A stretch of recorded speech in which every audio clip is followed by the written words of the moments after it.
Hello, I'm John Brink, and we are podcasting on the Brink from Central British Columbia, Canada. And for all those people that are wondering, they say, oh, we know where Canada is. And British Columbia on the west coast, right? Right. That's where we are, in the center of British Columbia. Today we got a very, very interesting guest. His name is Dane Johnson, and Dane is a good friend as well. I had him on a podcast. This podcast is 526, and the last time I had him on a podcast was number 328, about 200 podcasts ago. So Dane Johnson is a leading voice in the holistic gut health and founder of the CEO of Crohn's, Colitis Lifestyle, an international consulting firm dedicated to exclusively supporting people living with Crohn's disease and ulcerative colitis. You can spell it for me later. It's saying I'm dyslexia. So in any event, the other interesting part about Dane is that it was, I believe, on December the 14th or so, December the 7th, 2014, the doctor sat to Dane's mother down and told her the words that no mother wants to hear. Your son might not make it through the night. Yeah. Obviously he did. And so tell us about the disease, Dane, and a bit of your background and history. Yeah, John, thank you so much. And thank you for having me back on. Anyone here, I want to dedicate this time to anyone who's sick, had gut health issues. That's how John and I first came together, was his own gut experience and how he had to come about that, which was very difficult for him. And, I was life-threatening with Crohn's disease and ulcerative colitis. I was diagnosed by two different doctors. I started getting symptoms at 19. It nearly killed me at 26. Wheelchair, TPN feeding tube. I had to go on an antiviral chemotherapy to save my life. I found root issues that doctors hadn't found at Cedars-Sinai, UCLA, Mayo Clinic, and I was alone. I was lost. We were spending all our money, spending all our time. I couldn't eat. I couldn't drink without severe issues. There was a surgeon waiting out the room saying he was going to cut out my colon, give me a full colectomy, have a stoma bag. Today, I'm almost 40 years old. I've never had a surgery. I haven't taken a medication since 2014, and I have no symptoms, and I'm waiting on my third kid to come in, and I am passionate, on fire to help people recover their gut health, to restore their body, to make sense of nutrition, to make sense of holistic healing. The road is hard, but it can be done, and we can get massive results together. I dedicate this time to helping you do that. Thank you for having me. So the key then, Dane, is being proactive yourself, right? And saying there must be another way, holistically speaking, in particular. And then gut health is, and you referred to me, it was in 2008, it was diverticulitis that nearly killed me that far away. Yep. And it took 20 centimeters of my colon, and it stimulated me to go into being much more proactive in terms of diet and food and health and fitness, mentally as well as physically. And it, in a way, it changed my life, So tell us about you again in terms of what have you done since, the doc said in 2014, you may not make it through the night, and you started to become much more proactive and holistic. So what triggered it, and what did you do? Great question, John. First, to put to bed this idea that I just found a magic diet or a magic pill. I was already in naturopathic medicine school to become a nutritionist back then. Already doing it a year. I had already tried famous diets. I'd already made homemade yogurts, gotten rid of gluten, got rid of alcohol, done meditation, sat in the sun, read books. I was already working hard, and I was getting some results. But then something terrible took over my body, and in a moment's notice, it started to become life-threatening. So when I say that I went through that, it wasn't like I was just a college kid who didn't know any better. And then this bad thing happened. And I just learned about gluten-free and a little bit of intermittent fasting, a little probiotics. And then I'm here 10 years later. No, my case was one of the hardest I've ever seen. I'm more sick than 99% of the people I was more sick than 99% of the cases I have seen, which gives me the courage to be here because I know what it's like to be truly trapped. And when things don't work, I was on Entyvio, Remicade, 200 milligrams of infused prednisone. I was on 3 grams of Dilaudid at one point, which is 7 times stronger than morphine. I was housebound for a year, in a wheelchair for about a month, stuck in a hospital for a month. It took me about 3 months to get out of bed. I was completely bed rested. So I want to give you that preface, John, and everyone listening, that this is not some cookie cutter plan of diet marketing BS. I'm here because I really went through it. I really want to help. I've dedicated my life to this. I've helped thousands of people with this. What happened that made me so sick? I had a lot of underlying root issues. The doctor said there is no root cause. And I said, Doc, I found root causes. Okay. Doctors never told me I had massive H. pylori infection. Found it, treat it. That's why I got gastritis. H. pylori. Yeah. It's a type of bacteria that when there's too much of it, it can start to cause inflammation, degrade your gut lining, and cause ulcerations. Okay. And so I had gastritis. I had esophagus issues. I had small intestine pain. I had ulcerative colitis, ulcers in the colon. I started treating H. pylori. I found massive candidiasis, means candida overgrowth. All the sugar as a kid and all that, and all the antibiotics I had to take as a kid started becoming a major problem in my body where the candida had overgrown, and I had found it in a quantitative PCR stool test. And I found parasite, and I found a virus. Now, the virus is what nearly killed me in 2014. Because when you're dealing with IBD, IBS, you can get a little blood in the stool, mucus, cramping, constipation. IBD is what, yes. Dane? IBD is inflammatory bowel disease. Okay. IBS is irritable bowel syndrome. Okay. And the difference is IBS is not an incurable disease, and it doesn't have chronic inflammation, and it's usually not life-threatening. Inflammatory bowel disease, usually not life-threatening unless you're a very severe case like I was. Chronic inflammation in the bowel, they don't know what's causing it. And there are 2 major forms of IBD, Crohn's disease and ulcerative colitis. Diverticulitis is a GI issue, but it's not considered a form of inflammatory bowel disease. And they just kept saying there's no reason this is happening. Here's a biologic. Here's another steroid, prednisone, taper 40 milligrams, taper down. Here's mesalamine. And I just, year after year, got worse and worse. When it became life-threatening, what I eventually found out is that a virus called cytomegalovirus had taken hold of my body. And it would made me so inflamed, so sick, I couldn't drink a sip of water without 25 bloody bowel movements in a given day. I didn't sleep in the middle of the night. The inflammation was so bad, I couldn't absorb nutrients, John. So I went from 185 pounds to 122 very quickly. And it was antibiotics and it was steroids. Yeah, that picture on the left is about December 20th, 22nd. That was a week outside of the hospital. That's where I had my birthday in the hospital. That's where I had Christmas and New Year's. And I was in that house in Santa Monica, California for about 9 or 10 months until I started getting out and doing things.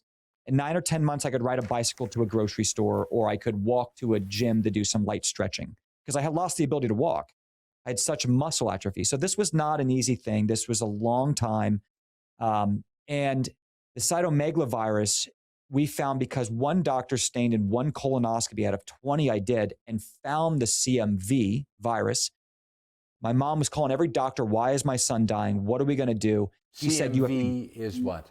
Cytomegalovirus. Oh, yeah. Okay. So it's a form of a virus. There are many forms of virus we have actually found that are correlated with chronic inflammation in the bowel. One of them being cytomegalovirus, CMV, or Epstein-Barr virus, EBV, or herpes simplex virus 1 or 2, HSV, for examples.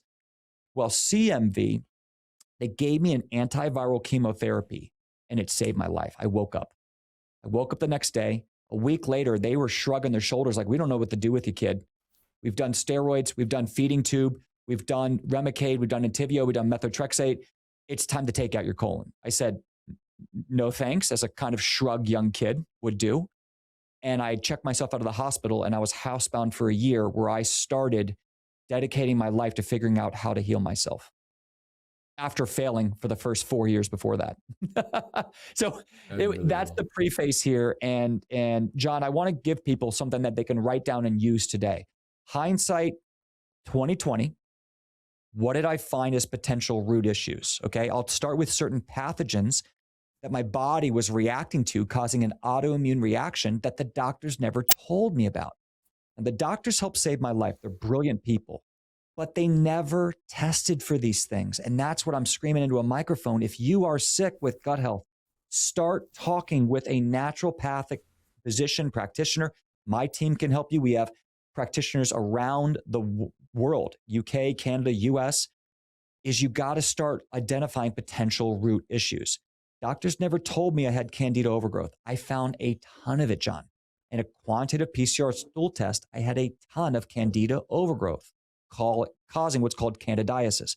Candida can cause headaches, blood in the stool, cramping, urgency, diarrhea, severe reactions to sugars or even polysaccharides. And when your gut gets inflamed, you can't handle food. You can't handle fiber the same. You can't handle salads and nuts and seeds. You know this, John, with diverticulitis. So the candida was a problem. Then no one told me about the cytomegalovirus until I found it.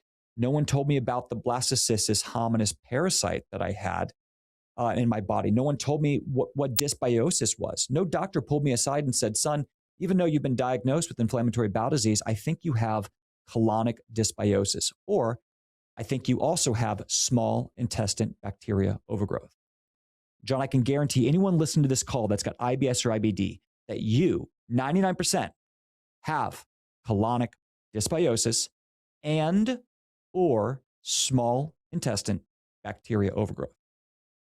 We are putting these names to a diagnosis, but there is no pathology to it. It just means here's an identity and we don't know what causes it. John, when they told you about diverticulitis, did they talk about root cause? No, they didn't talk about root causes. Oh. So we're over here saying, well, that's just a conspiracy theory. Really? Is the microbiome a conspiracy theory? Is stomach acid a conspiracy theory? Is liver detoxification a conspiracy theory? These are natural biomechanics of the body that are not properly working when we've been diagnosed with any of these conditions. So is it an issue, Dane, that most docs are respectable individuals that got taught a lot? Did they not get taught these issues? No, and it's not. No, they didn't. And it's not their job. That's the problem, John. Our doctors are brilliant people. Yeah. Insurance pays them to see 100 people a week. They have 5 minutes to see a person. I know. And they're trained with medication and they're trained with surgery. I call them emergency care physicians. If you are sick in an accident, you're shot, they saved my life. Yeah. You have an emergency, you go see a doctor. They're going to be doing more for you than a naturopathic physician or integrative functional nutritionist can ever do. Yeah. But if you want to reclaim your health and get longevity, reduce inflammation, reset your microbiome, enhance digestion, increase mitochondria energy, clean out toxins like heavy metals and glyphosate and impurities in our food, air, and water, that is where my team comes in. That's what we do. Conventional medicine will save your life, but natural medicine will give it back to you. So see a naturopathic doc? Brain health, children, all sorts of different things. There's a value in seeing someone who specializes in what you're going through, has testimonies of helping to solve symptoms around what you're going through and can relate. And so, in my opinion, that's what we want, is we want people that can really relate and connect. And 2 is, yes, people who are naturopathic, there are many terms. You might have a chiropractic doctor or a naturopathic medical doctor or a person who got even licensed as a registered nurse who then dedicated their life to more of a holistic route and can be great, or just a nutritionist who can be great, right? And that's important for whoever's listening to build trust and integrity with who they're working with and why. Right. But those are the 3 things I'd look for: someone who specializes, has a niche, someone on their team or them can actually relate with what you're going through and knows that journey, and then can show you testimonies of helping to solve what you're looking for. And because if it's constipation or bloating or IBS or IBD or diverticulitis, that's what I would recommend from there. But a naturopath helps to solve some of these root issues going on in the body's biochemistry. Conventional doctors help to support emergencies and are the very best in the world to make sure it doesn't kill you. And so in my case, what happened was in 2008. So yeah, a long time ago now, where I've always been, knock on wood, healthy and fit, and so I got pain on my left side, and you know, and it was immense pain, and I have a high threshold for pain, which is not good necessarily, and so, and then I stayed in bed on a Sunday in Victoria, and I had to go to northern BC with the plane. So I went by plane. I don't know how I ever made it through the airport, got to Prince George, went to my doc, and he said, get to the hospital right now. And I did. They checked me out, and then they operated on me. And as I said earlier, what had happened, my colon had ruptured, and they had to take 20 centimeters out of my colon, and if I waited already more than 48 hours, and they say the critical point is 48 hours before the toxins start attacking the other organs, and so that's why the doc said the following morning to me, you came this close, and Wow. And since that time, you know, I have become you know, much more conscientious about food. My wife is a vegetarian, so am I now. And I started going to the gym and doing all those proactive things. And then my wife, I probably told you that before, she is very, very much into health and understanding health and understanding your bodies and all. She loves this podcast. I know she still talks about the one that you did 2 years ago, maybe, or how long ago it was, you know, so, and she will love this again. But it is, again, understanding your body for the layperson, and then, you know, you must have a healthy body.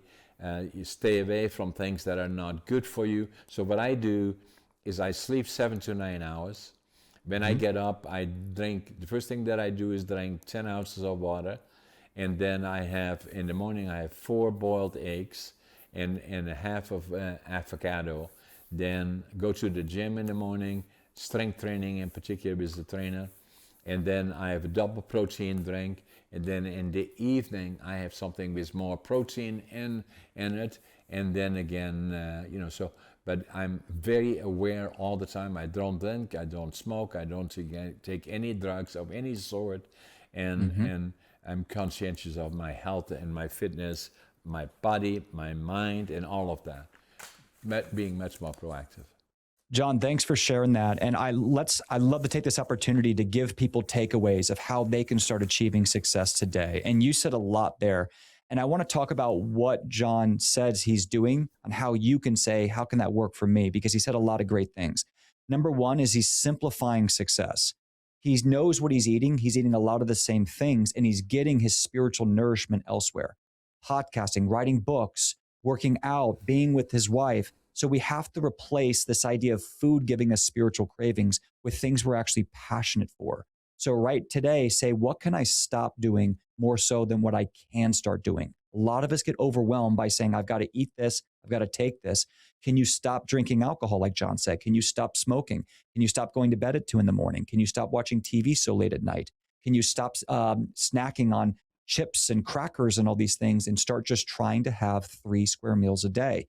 Can you start trying to cook 50% of the food that you eat? If you've been really sick and you have IBD, 100%. When I finally got results, one of the first things I did is I said, I'm only eating what I prepare. And what that did for me, John, is it doubled my intuitive nature of how I felt with what I put in my mouth. Right. I knew there was no canola oil. I knew there was no gluten. I knew it wasn't cooked on a Teflon pan. I knew that any vegetable was prepared in a way that my body could digest it. I knew how much resistant starch. I knew if I was getting polyphenols. I knew how much meat I could handle. Instead of having an overcooked steak from a God knows where restaurant, I could have grass-fed, ground beef, organic, pasteurized with a little infused liver, slow cooked with a little bit of water, and then after it, a little raw extra virgin olive oil for the extra polyphenols to rebuild my mucosal membrane. A lot of people are going, what did he just say? Yeah. That is the studying. That's the learning. Is you can start saying, I can make things cheaper, I can make them easier, and I can get specific. Your health gets better, your clarity gets better, your time can even open up, and then that will create success for what else you want in life. So those takeaways right there: stop snacking, stop putting anything in your body that could potentially hurt you. So a rule of thumb is, can this help me get my goals? Yes. Can it hurt me? No.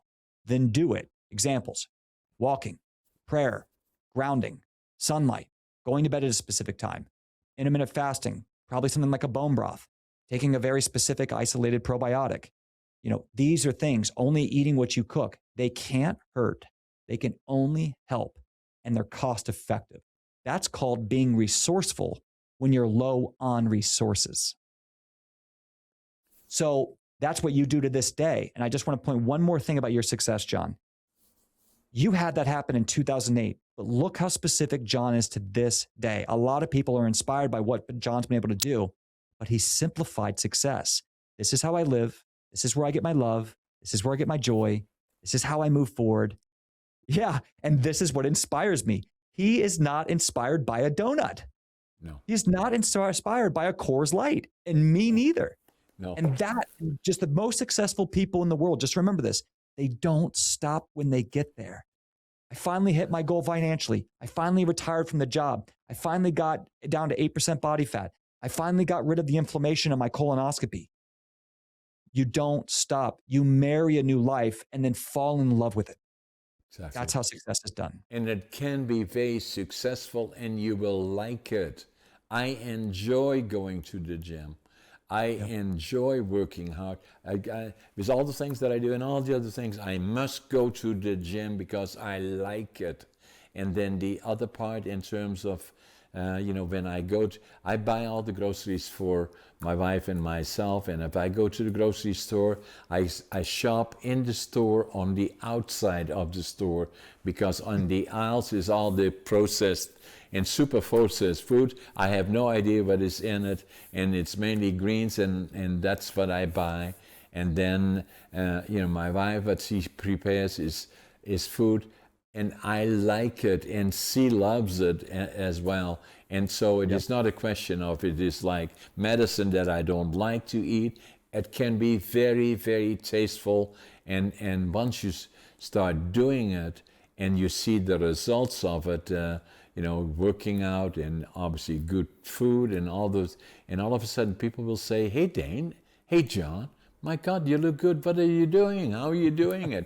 And so me at nearly 85 and a half years old, or I say young, it's quality of life that counts. Let's go, John. You inspire me, man. And I want to give some people as much as I can in this time. How about some of my favorite grocery for gut health takeaways? Right. So here's a good one. I love what you said about staying on the outside of the grocery store. Try to, if you're going to get a yogurt or you're going to get anything like that, try to get it unsweetened and add your own sweeteners. I do the same thing with protein shakes. I always get like an unflavored bone broth protein, and I'll add my own flavor into it, like mixing a banana or getting organic cacao, which can be high in certain antioxidants. And I might, or soluble fibers, things like that. I might add in a little honey.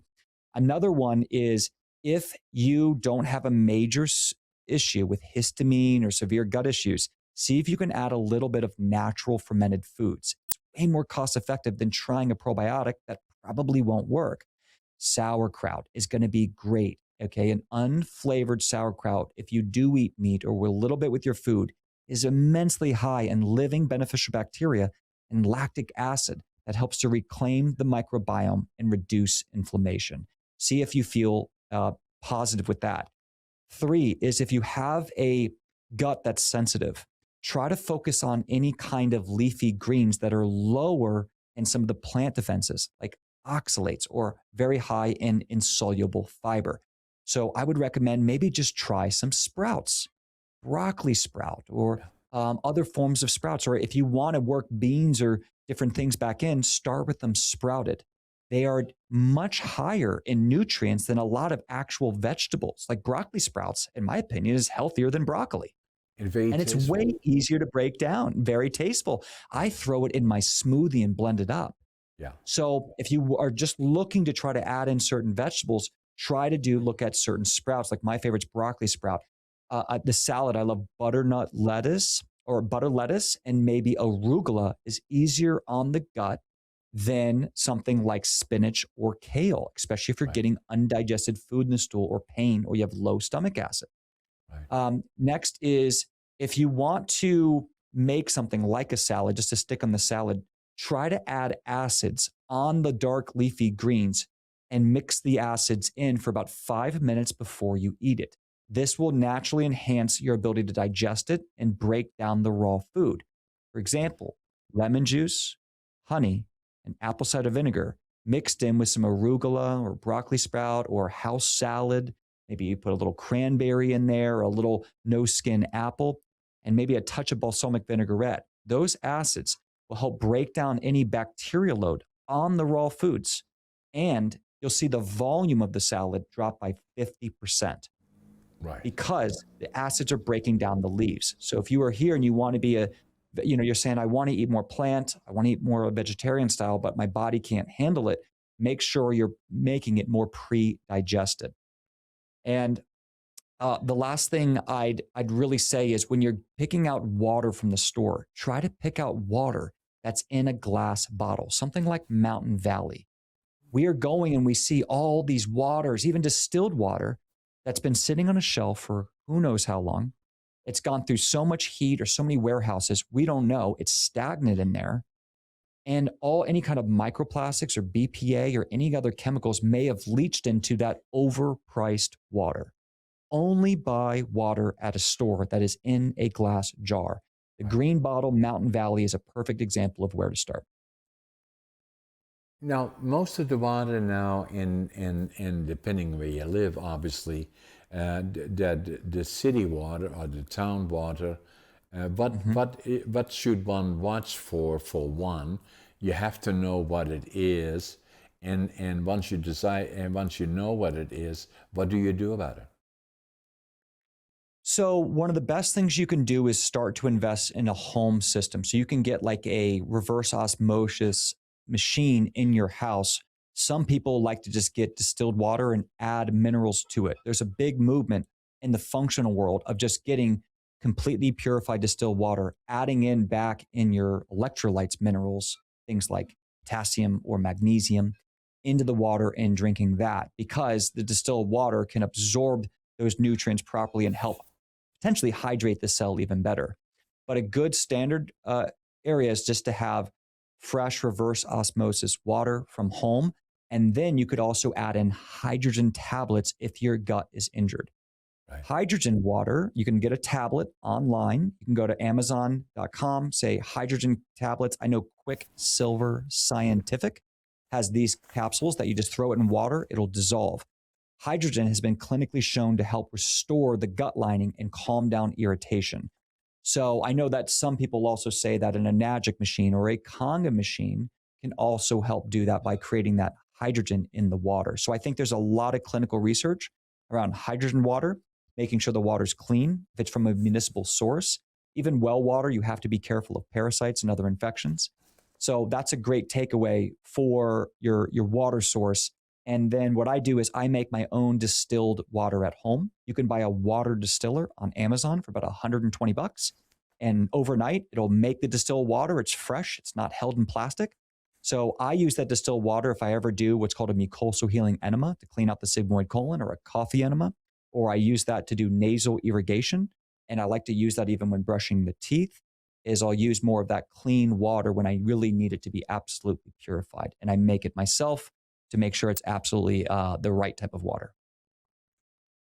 Now, the frequency of occurrence of people that have issues, Crohn's or colitis or other digestive issues, how frequent is it? And then at what point of life do we recognize it, at what age, and what do we do about it to be as quickly as proactive as we can, that it doesn't get to the point that you were in, so that it is everybody's throwing up their hands and saying, I don't know which way to go, or to make sure that we bring into our younger lives as well, our kids, naturopathic opinions as to what to do, where to go. So the first thing I would say is I want everyone just to decide that your health is a top priority. It needs to be in the first 1 to 3 things. But a lot of us say that, but we're not doing it, John. Yeah. We're working till 3 a.m. because work requires it. And a lot of us who have young children like myself, you can't do anything. My son was up at 2 a.m. last night. I had to go in his room and sleep with him. And I've got a 10-hour day the next day. It just, sometimes it doesn't happen. No. So start implementing what you can for your health by getting rid of the things that are not helping you, because it costs less. You don't have to think about it, and it allows you to go after your goals. So the answer I'd say is be proactive now. You don't need a test to tell you to be proactive. You don't need a diagnosis to be proactive. And the more proactive you are, the less problems you're going to have in the health department moving forward. They say that everyone has 99 problems, but when you get sick, you've only got 1 problem. Exactly. So make sure to just say right now, you go, you know what? I've been letting go of my health. I haven't been focused on it. I need to prioritize this, and start writing down a list of things that you can start doing and things that you're willing to start letting go of. If it's hurting you emotionally, find a way to sub it out. Like, I love to drink alcohol on a Friday night with my friends. Go out with your friends, change the alcohol, have less of it. Try to put your hands up in the air and dance sober. How many of you, look at me right now, how many of you guys can just jump up in the air and say, yes, let's go, sober? Yeah. We don't do this. We're so emotionally distraught. We have to be drunk to laugh and smile and hug and say, I love you. It's something that happened to me when I was a young man in college, and I had to work that out. So try to figure out how you get in balance, and no matter who you are, it will only help you hit your goals further. The next thing I'd say, John, that people should do is, for your gut health, I would recommend people get what's called a gut Zoomer test. This test is by Vibrant America. It's called a quantitative PCR stool analysis. The benefit of a stool test is it can tell me a lot more about your gut than even a colonoscopy. Colonoscopy can tell me if there's inflammation, there's narrowing in the colon, tell me if there's colorectal cancer. But a non-invasive stool analysis can give me 5 different types of inflammation, potentially connected to pollen, mycotoxins, potentially showing signs of chronic inflammatory response syndrome, showing more inflammation in the colon. It can find potential viruses, bacteria, parasites, candida overgrowth. It can find severe bacteria infections like C. diff, Campylobacter. So now we're looking at root cause. It can show me how strong your digestive process is, how you're breaking down fats, how healthy your short chain fatty acids are. That's a big word for Kevlar and body armor for your quote unquote police officers in your gut. And in this metaphor, police officers are like beneficial bacteria. Short chain fatty acids is like the SWAT team. It's the Kevlar, it's the helmets to protect your colon, protect your good guys. So it can tell me all that in a test and more. Non-invasive stool test, the gut Zoomer. So what is common practice, correct me if I'm wrong, is saying you should get a blood test every so often, maybe once a year, once every couple of years, whatever it is. That's helpful, likely. And then, but to do a stool analysis, what does that look like in terms of a practice? Does someone go to his doc and say, hey doc, I want to get a stool test done? Great question. Some concierge conventional doctors under insurance may recommend this. I think the Mayo Clinic now recommends something like this. Usually you're going to need to find some sort of integrative or natural medicine practitioner. Our team can do this around the world, in Canada, Dubai, US, all over Europe, no problem. But then they order it for you. You get it. You do it at home. So basically it's a stool test at home. You got to collect a little bit. It's a little weird at first, but it's not too hard. No. It's a lot better than a camera up the booty, right? Yeah, exactly. And you send it in. Now, I would recommend that everyone get a blood test, a urine test, and a stool test twice a year. Okay, so that's exactly what I was looking for. So Mm-hmm. when and how does that work? And the blood test is, we go to, here is an organization that takes your blood test and then, it goes into, so it's very commonly done. I did not fully realize twice a year, and then the stool test, I had not heard that one before, and neither did I the urine. Although, correct me if I am wrong, when I get a blood test done, then usually I also give them a urine sample. Is that practice, or is that on other occasions? Sometimes depending on what the conventional doctor wants. What I just recommended is to be proactive, to focus on longevity, to make sure you are the strongest version of yourself. Now, if the tests you're doing are good, you could say, okay, I'll do it once a year. But for example, I would say the gut Zoomer test is my favorite. There are other versions, that's fine, but that's my favorite. That's the stool. You can do it at home. The urine test I like, there are two I like to focus on. One's called an organic acid test. A company named Mosaic Labs will also make that. There's Vibrant America also makes that. And that will look at certain metabolites coming out your urine that can tell us about mitochondria or cellular health. It can tell us about fungus like Candida mold. It can tell us about vitamin deficiencies. It can tell us about certain functions in the body. The second urine test I really like, and there's a lot of tests out there, guys, with functional, is called the total toxin burden. Now, this is a urine test that checks for you peeing out heavy metals, mycotoxins. It's a form of mold, right? A toxin from mold being exposed to your body. If you've been living in a moldy house, you've been exposed to mold, and we think it's causing you to be sick. It tests for the mycotoxins, the heavy metals, and then environmental toxins. So, John, right now I'm seeing outside your window, there's a lot of cars, there's city. If you're breathing in certain amount of these toxins from the air, from the cars, from foods, can your body properly excrete them? John's probably in a good place because he's so active. So when you're active and you work out and you sweat and you're healthy, your natural body state can handle toxin load better and usually eliminate them. Chronically sick people tend to accumulate toxins. So if I'm looking at you and you go, well, I've had low energy and I'm bloated, I'm a little swollen, I'm in my 50s now or I'm in my 60s, I'm going to do a urine test to see, are you accumulating toxins?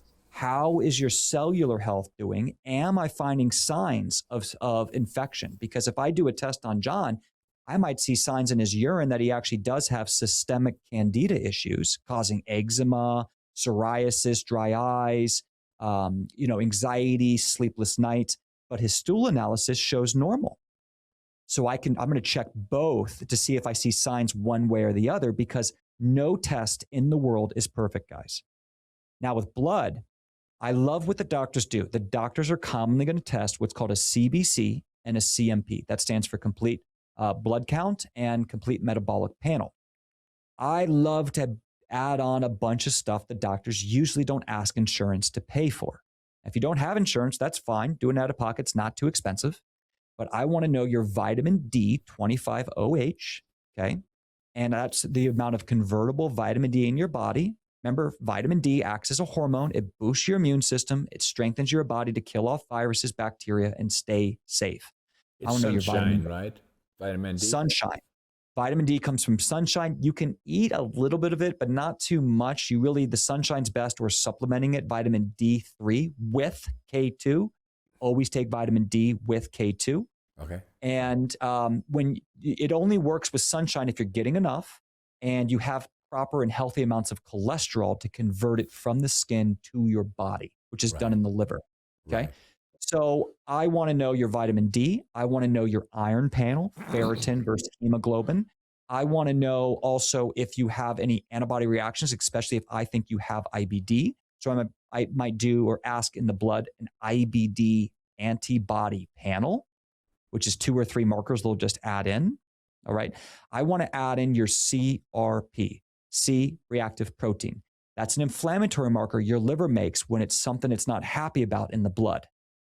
So is your CRP high? I want to know your SED rate, SED space rate. Sedimation rate is a sign of how much inflammation there might be in the blood based on how certain particles float or go down. Sedimation, so estimating how quickly things float or go to the bottom when you spin the blood can tell us a sign of potential inflammation. So sedimation rate, CRP, iron panel, vitamin D, plus what the doctors want to do. If I think there's a potential issue with Crohn's disease or ulcerative colitis, our team's also going to request an IBD antibody panel. So that's blood, that's urine, that's stool. I think if you want to be proactive, you should be doing testing twice a year, non-invasive, might cost a few bucks, but now we got something to work on. Because John, let's take John, for example, he's doing all this stuff and we say, hey, John, we think we can optimize you here. We think we can optimize energy, cellular health. We think we can, you've got small acute inflammation. See, what we're learning, John, about inflammation on the natural side is dementia starts 30, 40 years prior to getting it. Autoimmune disease starts 30, 40 years prior to get it. If we can continue to see labs, we can start making decisions now to reduce the problem of disease even happening. And that's the longevity movement. So when I work with you with IBD, I want to reverse the IBD symptoms. And then after a year or two, I get clients in remission. They go, well, Dane, what's next? I say, let's take everything we just did, and now let's continue to amplify it for longevity. Correct. So now we're not just trying to get rid of a disease, we're trying to thrive. Right. And quality of life. And that is the blessing of being sick when you're young, is you can take the worst thing that ever happened to you, use that power, use that pain, and turn it into the best thing. If you're willing to take the road, if you're willing to learn, if you're willing to fall and get back up. Success in any part of life is not linear. It is not linear. No. And when you learn this lesson with health, you can literally copy and paste it in business, in love, in finances, in passion. Everything you do. You gotta throw. You gotta take the shot, shoot the shot, and learn and build your team. Don't just try to hack the answer. Build your answer and get in there and rep it.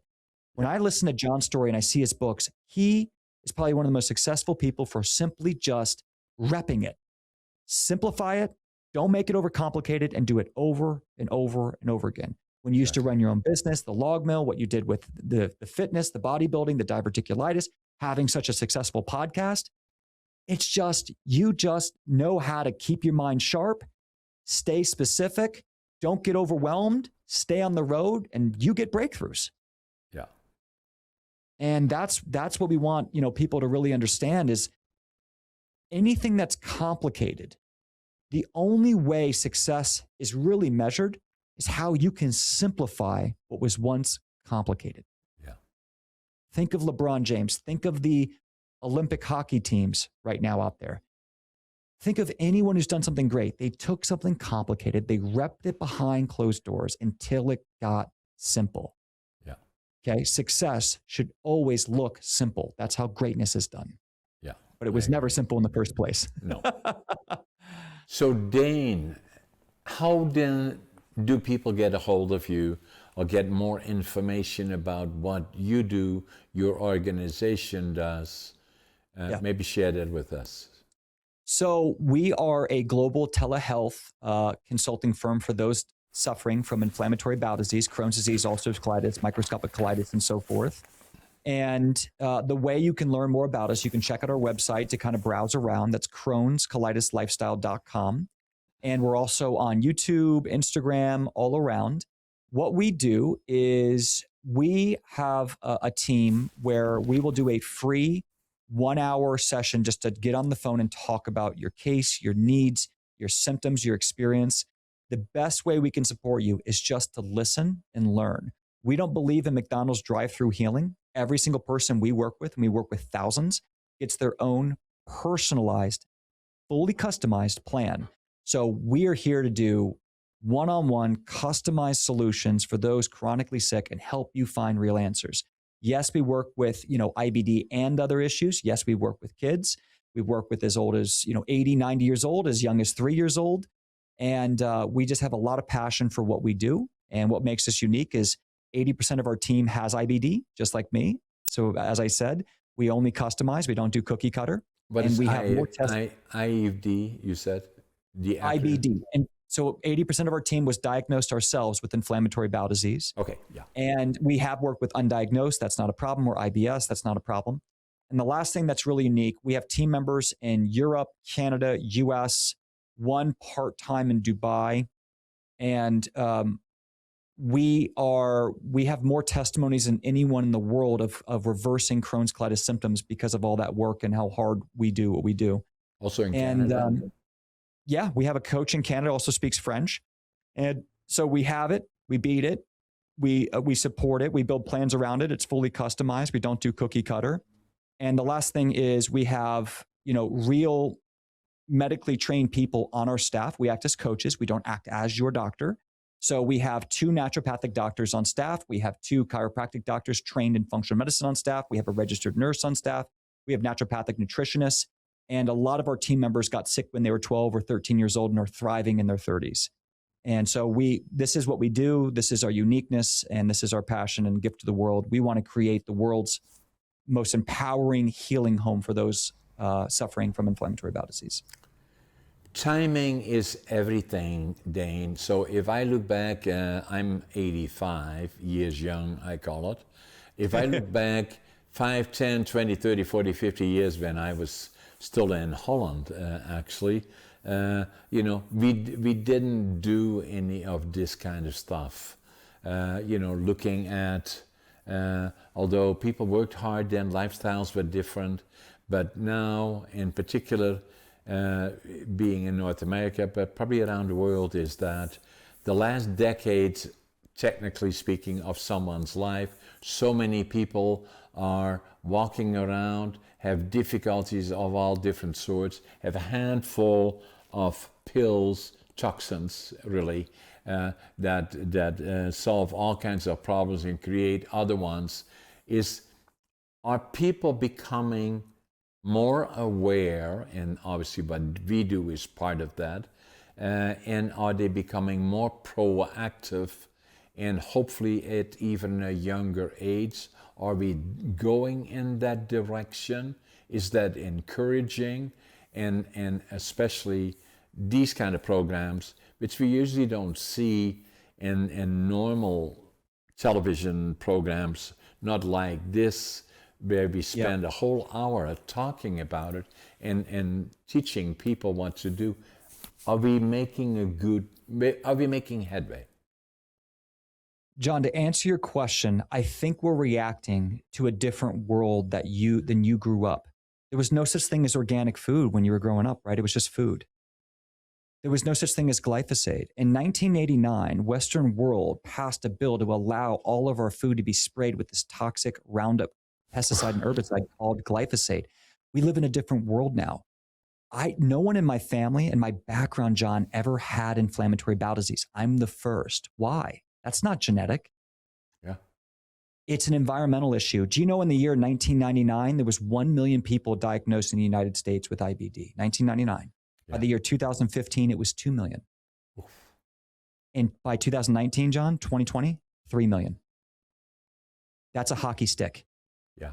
John, and you can think, you said you're 85 years old. So you were born in the 50s, yes? 1940. 1940. November the 1st, 1940. Just before the Second World War. Here's a stat that will drop your jaw, John. Crohn's disease and ulcerative colitis essentially did not exist in the world before the 1950s. When you were born, this disease essentially didn't exist. They called it Johne's disease in cows, but it was so rare in the United States, in Europe, Africa, UK, Canada, doesn't matter. Now it's most prevalent in UK, Canada, and the United States. Western worlds with toxic chemicals. We are reacting to a poisoned world.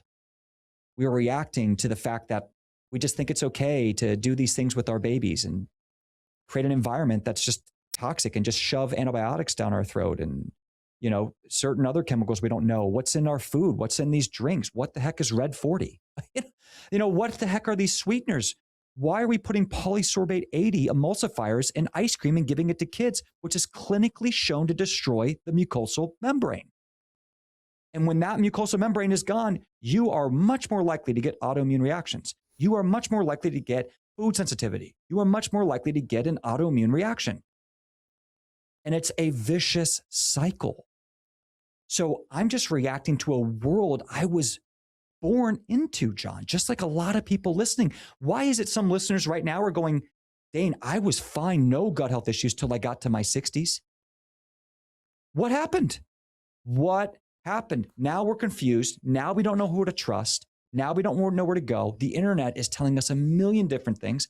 What I'm scared of, John, is half of what we just talked about went over everyone's head, because I talk about this for 15 years straight, and they're just like, what? We need to bring it back down to earth. We need to simplify. How do we get success? And listeners, we need somewhere to go that we can get trust and start to get trained to live in this modern world. And when we do that, we can then start to defend our children and our grandchildren and our loved ones. Because you, John, you built this. You said, I only eat this, I only take this, and I only do this. And you got rid of all that stuff, and it saved you. Yes. And it went beyond that, because I have lots of energy, lots of go, and so, and I just love it. At what point one wonders, though, if you say before 1950 it did not exist, 1 million, then to 2 million, then to 3 million, then to 4 million. At what point, Dane, I say, are we changing the direction? And we are not there. It likely still is growing, but at some point we must create that awareness from people like ourselves, saying, but you're feeding your children right now will bring them on the path to exactly that disease, and it becomes part of the ever-growing illnesses and all the things that are related to it, and gut illnesses in particular. At what point, one asks, at what point do we make even our children more aware that they say, no, I don't want that ice cream for this reason, unless it is the right kind? And at what point are we turning the cycle the other way? Great question, John. And I think we're talking about a systemic problem within government, society, how we transfer food. And there's pros and cons to that. We needed to escalate how we got food and how we made food essentially affordable. So I think that's a deep question. But one stat I'll give you is back in the 40s and 50s, the average American, and I'm doing this from memory, so check on me on this, guys, but the average American family would spend around 30 to 40% of their finances per month just on food. By the time it got to the late 90s, it was more like 11, 15%. And now it's gotten down to even 10, 11%. We're saying food's too expensive because we have so many other bills that our families didn't have in the 50s, because there wasn't 100 restaurants to go to. We didn't eat out for breakfast, lunch, and dinner. We didn't get a cup of coffee at Starbucks every single day. We didn't have cell phone bills. We didn't have Netflix bill plus Amazon bill plus this subscription, that subscription. And so we have to really start to value how we put time and money back into our food. It needs energy. Energy is three things, right? It's that time, it's that effort, and it's that finances. But time and effort are worth a lot more than the finances, ironically. Exactly. So just what we have to do is we're trying to respond on our back foot to this, find a way to continue to make balanced decisions on what makes you healthy so you can go after your dreams, and then try to make it balanced and simple so you can achieve it. That's very hard in the United States because of the issues that we've had. Because around every corner, it's fast food where you can get an 800-calorie burger with fries your kid's begging for that costs $7. Yeah. And you can hardly get 2 avocados for $7 that are organic. Same issue in Canada. So, and then we have the inflation money, Canadian money and the US dollar and all these things, are a major issue. 1 second, John.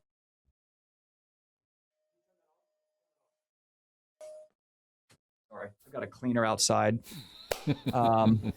Geez, let me end it here. Sorry, today, right? We're having these interruptions. Yeah. No worries. So John, if I could end by giving people 5 takeaways that can help them start to make a transition, to get empowered, get after their dreams, and not get overwhelmed. As a young man who ate pizza, lived on Subway, lived on fast food, I was raised in this Western world. This is all we ate and did. And my mom was not a cook. Sorry, Mom. She wasn't a cook. Okay. 5 things that you can do.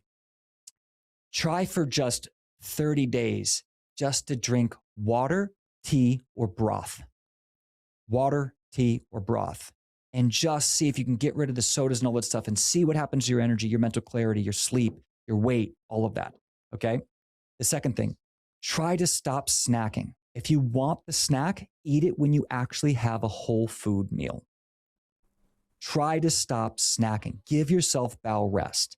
Allow your digestion to work just 3 times a day, not 7 times a day. All right.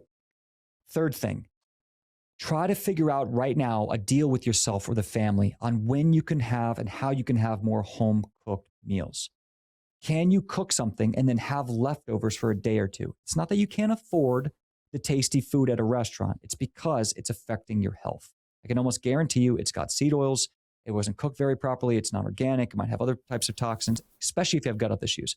Can you just get more home cooked meals? Even 30, 40%. Can you have every breakfast? Like, for example, I'll have a shake, a smoothie in the morning with soluble fibers, really good for the gut, banana, blueberry, maybe a little avocado. I'll throw in a little acacia fiber. I'll throw in bone broth protein. Then I'll throw in a little bit of creatine and collagen and maybe some resistant starch that feeds all that, the good guys I was talking about earlier.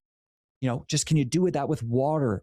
Add a little honey, what you need. You make that delicious, easy, maybe some broccoli sprout in there.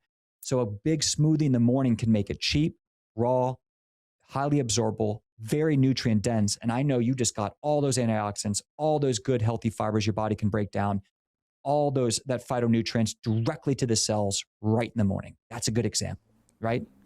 Fourth ones, can you try to go to sleep at the same time? I'm a believer, if you want to be healthy, try to go to bed earlier and wake up earlier. Early to rise, right? Early to bed, early to rise makes a man healthy, wealthy, and wise. I believe that was Thomas Edison who said that. Correct me if I'm wrong. I might be wrong on that. It's been a while. But he was right. Yeah, he was right. He was right.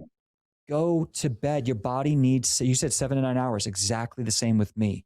Because it's not that you don't have enough time. It's that you don't have enough energy, mental clarity, and conviction behind your dreams. Exactly. Okay. Make the substitute. And I would say the fifth one is, like we talked about, is just try to focus on clean water. Clean water could do wonders for your long-term health, because once you fix it for life. Exactly. In glass only, consider distilled water with trace minerals or reverse osmosis water. Both of them, hydrogen can be great as an extra bonus to help heal up that gut lining. Try to drink at least half a gallon a day, carry it around with you, and you'll save a lot of money on that crappy water in a bottle filled with microplastics. Yeah. And if you can even just take those 5 and you say, hey, maybe I took 3 of them, but then listen to another podcast next week, read a book next year, keep going and keep stacking. The last thing I want to leave people with is every year I look at how I do things and I see if I can make a deal with myself to sub or critique 1 or 2 things to make my life better, to go after my dreams, to enhance my life. So a few years ago it was alcohol. I don't drink alcohol anymore. I don't smoke anything, just like John, me and him, right? That's how winning's done. Get rid of this crap. It's money, it's time, it's energy. And like this year, it was a shot a day of extra virgin olive oil, right? High polyphenols, a superfood was one of those. And another was to wake up at 5 to 5:30 every day. I don't care what a day it is. I love the mornings is another one that I try to, okay, that's what I want to do. I've got 3 kids. I'm not going to any parties. We're going to wake up at 5:30, right? And so those are 2 examples. Another one might be, hey, I'm going to get in a sauna twice a week and I'm going to sweat out those toxins Dane was talking about. I'm going to work on my natural heart rate variability. We know that people who get in the sauna at 175 degrees for at least 10, 15 minutes can see an all-cause mortality, a 40% decrease. We've seen that in the clinical research. Look it up. So I'm giving you ideas right now that just do what you can, make it simple. As you get in balance with it, stack, and you'll see everything in your life get better. I like it, Dane. An amazing podcast again, Dane. And we have to stay in touch. And we have to do this again a year, 2 years from now. I don't know, but we'll stay in touch. And give us once more your website. How do people find you once more before we go? Crohn's Colitis Lifestyle. We do a free 1-hour session to deep dive with you. You can reach out to us. You can find us on YouTube, Instagram, website, and just send us a message and let us know if you're dealing with IBD. We believe we have the best healing home in the world for you. We want to build trust and integrity. We're here to serve. Thank you so much for having me, John. Yeah, thanks, Dane. And then for all those people watching us, subscribe to us. Before you go, subscribe, because we are counting on you supporting us. If you like it, share it with others, and make comments if you wish. And these amazing podcasts, and people like Dane, amazing Dane Johnson. We really appreciate it. We will stay in touch, my friend. And again, an amazing podcast. Thanks, Dane. Thank you so much, John. God bless. Take care.